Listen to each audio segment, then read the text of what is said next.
Mga kabayan, matapos mabigo si Pastor Apollo Kibuloy na dumalo sa pagpapatawag ng Senado at Kongreso para sagutin ang mga akusasyon sa kanya, napilitan na si Senate President Mig Zubiri na pirmahan ang arrest warrant dito kay Pastor Kibuloy. As far as we're concerned, we complied with the due process. Ginawa po namin lahat. Ayaw talaga pumunta dito ni Pastor Kibuloy. So, again, with due respect, my signature is ministerial on that part to release the arrest. Mag-comply lang po sila, pumunta sa dito, we'll ensure him that it will be fair, that his rights will be respected, that there will be no harm that will come to him. We can guarantee na he'll be safe in the Senate when he visits, and of course, respect his decisions and his answers kasi. Dahil dito nagpasalamat naman si Senator Risa Hontiveros dito kaya Senator Zubiri sa ginawa nitong pagpirma sa warrant ni Kibuloy. Sabi ni Hontiveros, wala daw karapatan itong si Kibuloy na yurakan ang dignidad ng Senado at ang ginawa nito na pambabastos ay hindi dapat palampasin. At nagpapasalamat ako, dagang salamat kay Senate President Mig Zubiri sa kanyang pagpirma sa arrest order. Kasi walang karapatan si Kibuloy yurakan ang dignidad ng Senado. Ang pangbabastos niya sa institusyong ito ay hindi talaga dapat palampasin. Higit na pasasalamat sa lahat ng mga testigo na naglakas loob na makilahok sa dambuhalang labang ito. Kayo ang puso ng investigasyong ito at kasama niyo kami sa Senado hanggang dulo pa. Samantala, umani naman ang samot-saring reaksyon at pambabatiko sa publiko ang ginawang asal ni Senator Rapi Tulfo matapos mag-book out sa pagdinig kahapon at sabihan pa ang mga pulis na binibaby ni Senator Bato de la Rosa. Sinabi niya, they were serving the warrant, which means they have the warrant in possession, because if you're serving the warrant, then you must have that paper. Magbabalidate pa lang kami that time, Your Honor, nung... Sandali. Mr. Chair, kung sinabi na walang warrant? Mr. Chair, alis na lang ako rito. Hindi ko matiis. Nakikita ko na parang itong mga pulis pinagluloko. I'm sorry, I have to walk out. Hindi ko kaya to.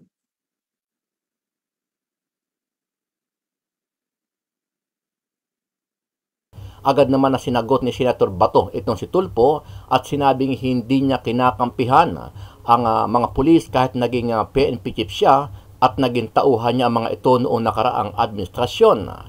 Sabi ni Bato, nakakainsulto ang ginawa ni Tulfo sa ginawa nitong pag-walk out sa kalagitnaan ng Senate hearing. Ako pinakamarami, pero record shows also, kapag nakita ko na ang pulis ay totoo ang sinasabi, ay by all means, dipinsahan ko rin yung pulis. Di ba? Bakit naman wawalang hiyain yung pulis kung dapat hindi dapat wawalang hiyain? Ganun lang ako, fair lang ako dito. Wala akong pinapaboran dito.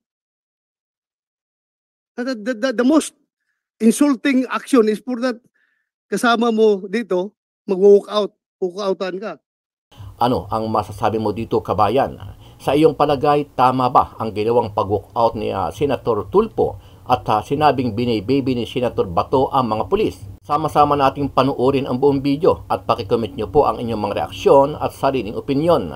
Pero bago yan, muli po ako nag-iimbita. Sa mga hindi pa po nakasubscribe sa ating channel na Kabayan News PH, pakipindot po ang subscribe button at pakiclick na rin ang notification bell para lagi kayong updated sa mga bagong upload natin na legit at napapanahong balita. Maraming pong salamat. Nilagdaan na ni Senate President Juan Miguel Zubiri ang order of arrest laban kay Kingdom of Jesus Christ leader Pastor Apollo Kibuloy. Ang arrest order laban sa pastor ay dahil yan sa pagsasawalang bahala nito sa ikinakasang investigasyon ng Senado laban sa kanya kahit na ilang beses na siyang inimbitahan at inisyuan pa ng sabina. Base sa payag ni Senate President Juan Miguel Zubiri kasama ng kopya ng arrest order, ang layunin ng paglalabas ng arrest order sa pastor ay hindi para parusahan siya at sa halip ay maging mabisang ikinasang pagdinig. Base rin anya sa rules ng Senado, ministerial para kay Zubiri na lagdaan ng arrest order. Ito ay dahil na rin sa walang nakikitang merito ang chairman ng komite sa pinadalang sagot ni Kibuloy sa show cause order. Yes, nabigyan ko na kayo ng kopya, di ba? I gave you guys a copy. Purely ministerial lang naman on my part. We tried to do our best to, of course, to give due process to Pastor Kibuloy. Of course, we added a show cause order to comply with the Supreme Court ruling on the family case. So I requested the chairperson to give out a show cause order, and of course, Pastor Kibuloy's camp answered it was not satisfactory on the part of the committee, and therefore we had no other choice but to issue the warrant of arrest. We tried our best, even back channeling, to ask Pastor Kibuloy to attend the best possible way we can through other intermediaries, pero ayaw talaga niya pumunta dito. So we have no other choice but to issue the warrant. Studied it carefully. We had a legal team study it together with myself, and yun ang kalalabasan nun talaga. We have to respect the committee's decision. Kasi dito sa Senado, nangingibabaw po yung committee system natin dito. So ayaw po natin mangyari na hindi natin mabibigyan ng priority ang committees, dahil syempre it will affect also the other committees, like Committee on Public Order and Security, the Blue Ribbon Committee, other committees that do like Public Services that do also investigations. So as far as we're concerned, we complied with due process. Ginawa po namin lahat. Ayaw talaga pumunta dito ni Pastor Kibuloy. So again, with due respect, my signature is ministerial on that part to release the arrest. Mag-comply lang po sila, pumunta siya dito. We'll ensure him that it will be fair, that his rights will be respected, that there will be no harm that will come to him. We can guarantee na he'll be safe in the Senate when he visits, and of course respect his decisions and his answers. Kasi dahil sa paglagda ng arrest order, nagpasalamat si Senadora Risa Ontiveros, chairman ng Committee on Women kay Zubiri. At nagpapasalamat ako, dagang salamat kay Senate President Mig Zubiri sa kanyang pagpirma sa arrest order. Kasi walang karapatan si Kibuloy yurakan ang dignidad ng Senado. Ang pangbabastos niya sa institusyong ito ay hindi talaga dapat palampasin. Higit na pasasalamat sa lahat ng mga testigo na naglakas loob na makilahok sa dambuhalang labang ito. Kayo ang puso ng investigasyong ito at kasama nyo kami sa Senado hanggang dulo pa. Ngayong sign na po ang arrest order, ano po mayayari? Bibigyan pa po ba sila ng kopya para po i-serve or talagang anytime na mangyayari? Anytime po, pwede na pong mangyari. Of public knowledge na rin naman ito. Sa mga ones na ma-arresto immediately, magkakalaki ng hearing? Once ma-aresto sila, kapag schedule na kami sa wakas ng hearing, nadadalo siya para sa wakas humarap sa komite, pakinggan ang aming mga tanong at sagutin ang mga ito. Kung ano panawagan nyo kay Pastor Kibuloy, kailangan ba would you encourage him na kung saan pumunta at huwag na umabot sa pagsasarta ng arrest order? And sabi mo nga, public knowledge naman na may arrest order. Actually, kung sana, nung una pa lang sa 2 imbitasyon, sa Sabina, hanggang ngayon, kung sana sa simula pa lang humarap na sila, hindi na kailangan umabot sa ganito. Kaso ang dami pa ng drama. Mga clarification, anytime kahit naka-session break yung Senate, pwedeng mag-conduct yung Senate hearing. Opo, practice naman dito sa Senado, kahit naka-break kami, authorized naman ang mga komite na mag-conduct ng aming trabaho. Okay, dahil naka-break lang, hindi kayo aalis ng bansa, waiting for the possible arrest and hearing. Wala po akong schedule umalis ng bansa. Sana si Kibuloy din hindi tumakas, kaya nga't nauna na akong nanawagan sa Bureau of Immigration, bantayan yung ating mga borders para hindi doon makatakas si Kibuloy. Samantala, sa oras na maaresto na si Kibuloy, makakapag-set na raw ng schedule ng panibagong pagdinig ang kanyang komite. Nang sa gayon, ay mapakinggan na rin ang paliwanag ng religious leader. Kahit na magse-session break ang Senado, otorisadoan niya sila na magkasa ng pagdinig.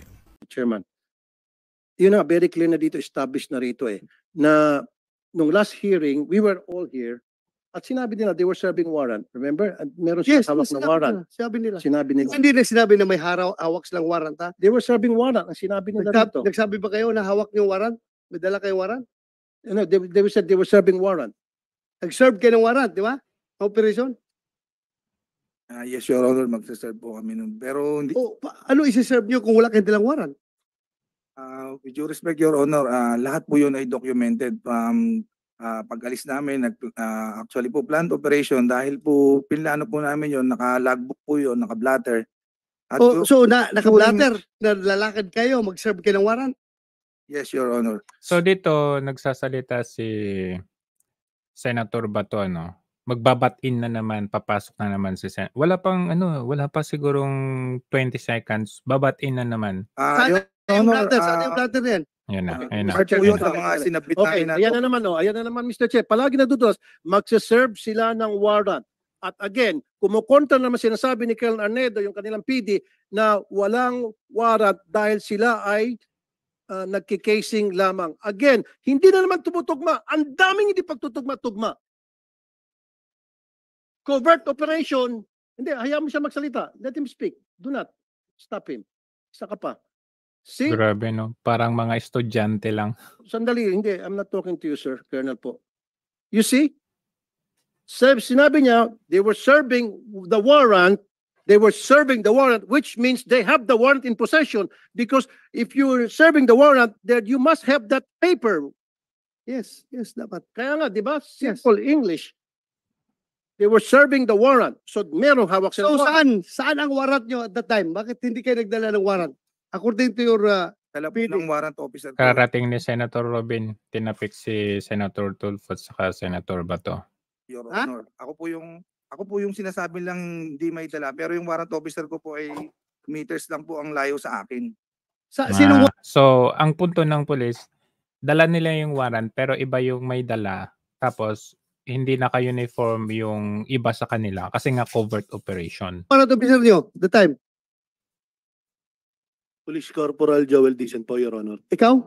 Yes, Your Honor. May dala kang warrant? Okay, so dito si Senator Bato ay sinusort out niya yung mga questions ni Senator Tulfo, no. Pero tignan mo, talagang wala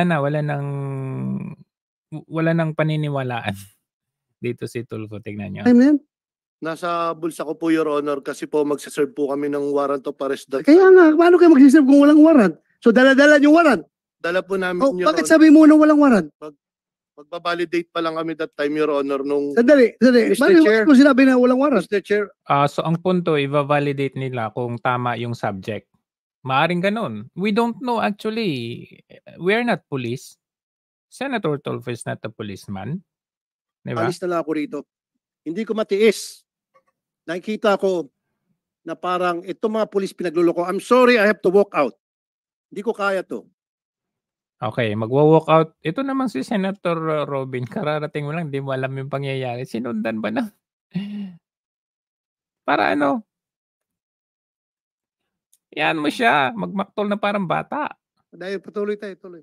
Okay. So patuloy. Okay. Sinosort out ni Part Senator of the validating Tulfo. team. Yung nga, dapat pinintindi nyo kasi Senator Tulfo na ang may hawak ng warrant, yung...